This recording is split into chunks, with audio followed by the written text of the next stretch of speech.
Protestos por desaparecidos na Transamazônica chega a reserva indígena dos Tenharins.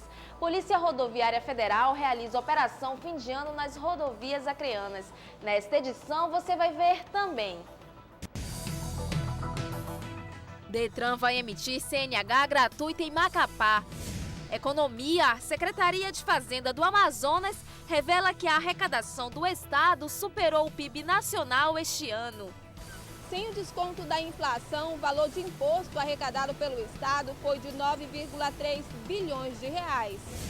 Conheça alguns locais apropriados para passear com a família durante as férias e a Copa do Mundo de 2014. O turista vai encontrar várias opções de lazer. O Parque do Mindu é uma delas.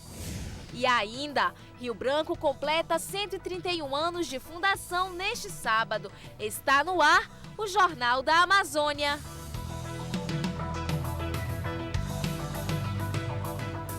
Boa noite. A equipe de reportagem do Jornal da Amazônia conversou com o superintendente da Polícia Federal de Rondônia sobre o caso das pessoas desaparecidas na Transamazônica. O superintendente falou a respeito do caso e das operações que serão realizadas. Vamos falar a respeito de um caso de 3 pessoas mantidas em refém por indígenas. Para falar sobre este caso, iremos conversar com Carlos Manuel Gaia, que é o superintendente da Polícia Federal Rondônia. Conta pra gente o que foi apurado até o momento. Bom, até o momento nós temos apurado que 3 pessoas, sendo um vendedor de Humaitá, um funcionário da Eletrobras e o outro um professor de Apuí. Eles teriam sido abordados em um pedágio lá da aldeia Tenharim e após isso eles desapareceram. Então são 3 pessoas desaparecidas, nós instauramos inquérito e estamos aí tentando localizar essas pessoas.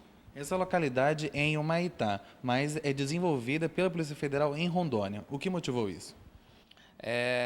A localidade, por ser mais próxima de Porto Velho do que de Manaus, a circunscrição é nossa aqui, é da Superintendência Regional de Rondônia. Então somos nós que atendemos aquela região porque a gente consegue chegar lá muito mais rápido do que a Superintendência de Manaus. O que motivou esse sequestro?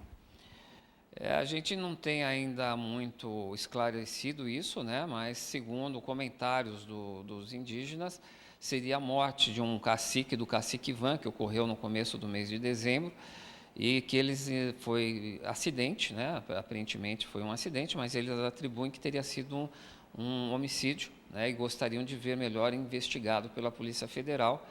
Talvez pode ter sido esse um dos motivos, mas eles eles negam que tenham pego essas 3 pessoas.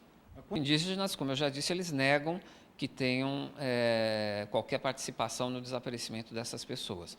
Porém, todos os indícios, tudo que já foi apurado no inquérito, leva para que eles desapareceram ali na aldeia. Há boatos de que, os boatos iniciais, de que seriam 5 pessoas desaparecidas. Oficialmente, nós só temos essas 3 pessoas.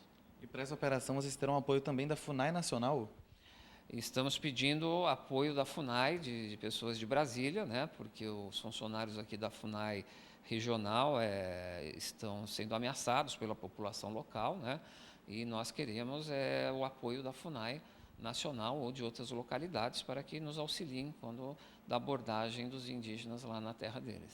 Como que essa operação irá acontecer? Estamos só esperando a chegada das forças policiais, Nós vamos nos reunir com as demais forças e vai ser feita a organização para que possamos todos chegar lá na localidade de Humaitá. Vamos montar lá um acampamento lá em Humaitá e ficaremos lá até encontrar essas pessoas. Qual a previsão que isso possa acontecer? Não há um dia, uma hora certa, mas estamos providenciando para que seja o mais rápido possível. E ainda falando sobre o caso, os protestos pelos desaparecidos na Transamazônica chega à reserva indígena dos Tenhains. Manifestantes de Apuí e Manicoré cortaram a energia elétrica das tribos e ameaçam entrar nas aldeias. Os comboios seguem de Apuí para a comunidade de Santo Antônio do Matupi, em Manicoré, região do conflito. Moradores dos 2 municípios tentam se entender, mas o acordo não chega, porque outro grupo está acampado nos limites das terras indígenas, distante 30 quilômetros da comunidade.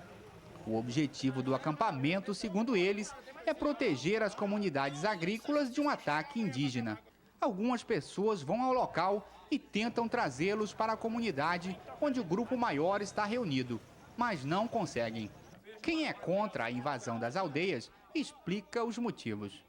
Chegou vários tipos de conversa para a gente lá no Apuí. Chegou história de que os índios tinham queimado a CEAN, né, que ia queimar a CEAN hoje à noite, né? Nós viemos para dar esse apoio, defender o 180. Não a gente ir até a aldeia fazer alguma coisa, né? Que a gente não está aqui para fazer isso. Nós estamos aqui para a defesa. A contenção é apenas em parte. Um grupo segue em direção à reserva indígena e destrói a chave da rede elétrica, deixando a tribo às escuras. Tentativas de vandalismo foram reprimidas pelas lideranças, que por enquanto conseguem manter a ordem.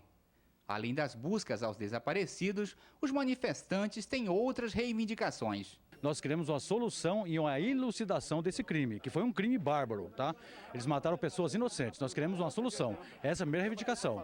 A segunda, nós não queremos mais hospedagem na área do... Por quê? Porque quando chega um carro e para ali para pagar o pedágio, nós ficamos à mercê da vontade dos índios. Se eles tiverem qualquer situação para apresentar contra a gente, é a hora oportuna quando a gente para o carro. Aí eles pegam, eles podem nos sequestrar, nos assassinar, nos torturar. Em uma reunião de emergência com os prefeitos de Apuí, Humaitá e Manicoré, convocada depois dos protestos em Humaitá, a Polícia Federal se comprometeu a entrar na aldeia até o próximo sábado para realizar as buscas.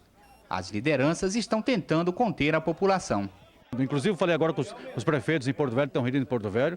Eles disseram para mim, olha, segura até sábado de manhã a população, para não fazer justiça com as suas próprias mãos. Por quê? Porque vocês vão passar de vítima para assassinos, pô. E nós não queremos isso. Nós não queremos derramar sangue de ninguém. Eu não quero que nenhum membro da minha comunidade morra. E nem que o índio morra também, não. Eu quero que eles paguem porque eles fizeram. Pelo que eles fizeram, judicialmente. Eu quero que eles paguem. Em visita à rede amazônica, o presidente da Assembleia Legislativa do Amazonas, deputado Josué Neto, falou sobre o balanço deste ano e as metas para 2014.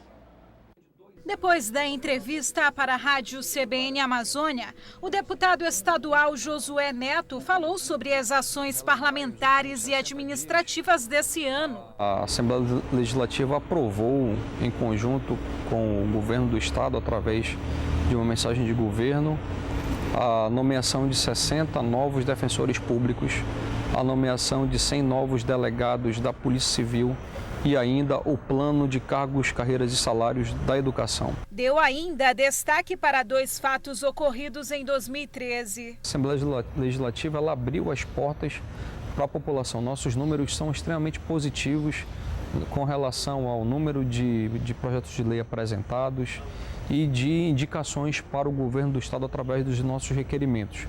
Além disso, quanto à questão das manifestações populares, a casa esteve de portas abertas, recebendo, dialogando com as pessoas e muitas dessas coisas, graças a Deus, nós conseguimos avançar e outras já havíamos até conquistado, como é o caso da extinção do 14º e do 15º salário, que muito antes da população ir às ruas pedir a extinção dessa pecúnia, nós já havíamos extinguido lá na Assembleia Legislativa.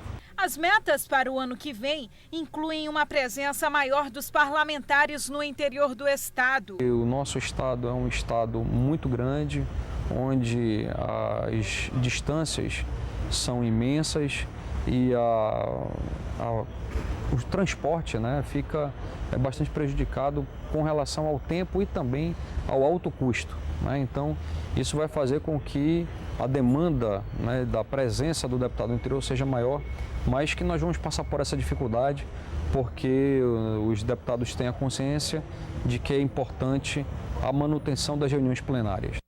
O Amazonas registrou aumento da arrecadação este ano. Em coletiva realizada na manhã desta sexta-feira, o secretário de Fazenda, Afonso Lobo, divulgou os números da receita do estado em 2013, que teve um crescimento de 12,3% em relação ao igual período do ano passado. Mesmo com o bom desempenho deste ano, as projeções para 2014, o ano da Copa, é de baixo crescimento e aumento da inflação.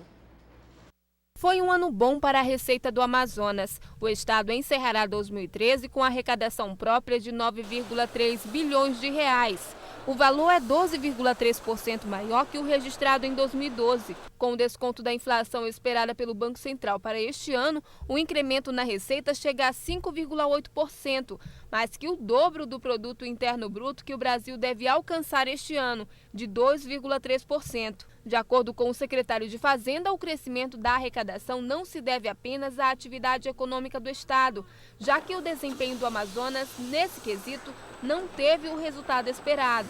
Atividade econômica, uma parte, né, e a eficiência, principalmente a eficiência, porque o crescimento econômico não foi aquilo que esperávamos inicialmente. Então nós atribuímos fundamentalmente a eficiência e um pouco menos a atividade econômica. Entre os setores que mais contribuíram para a arrecadação do estado está a indústria, seguida do comércio e do setor de serviços. E o principal tributo continua sendo o ICMS, responsável por 92% da receita própria do Amazonas. Mesmo com o bom desempenho deste ano, as previsões para 2014 não são tão animadoras. O crescimento do estado deve ficar em 2% e a inflação deve subir cerca de 5,9%. A Copa do Mundo, no entanto, será um dos fatores que irão impulsionar a economia do Amazonas, em virtude dos importantes investimentos públicos que estão sendo realizados. O efeito Copa vai ser sentido em grande parte no polo industrial, com a produção e venda de mais televisores. A Copa do Mundo é um fator preponderante para a arrecadação de 2014, será um fator preponderante para a arrecadação de 2014. Porque neste período, historicamente, sempre vendemos muito mais televisores do que em anos que não ocorre a Copa do Mundo. Outra projeção para o ano que vem é a redução do IPVA para veículos usados. Isso porque deve aumentar a produção e a oferta de veículos novos em 2014. A redução do IPVA também se deve à depreciação do valor de mercado dos veículos usados, pois o imposto acompanha essa tendência. O IPVA ele é um percentual do valor de mercado do veículo. Havendo uma queda global nos preços dos veículos, o imposto também acompanha a sua base de cálculo. Segundo a Cefaz, o orçamento global do estado para 2014 deve chegar à faixa de 14 bilhões de reais. Veja a seguir, Detran vai emitir CNH gratuita em Macapá. Nós voltamos já.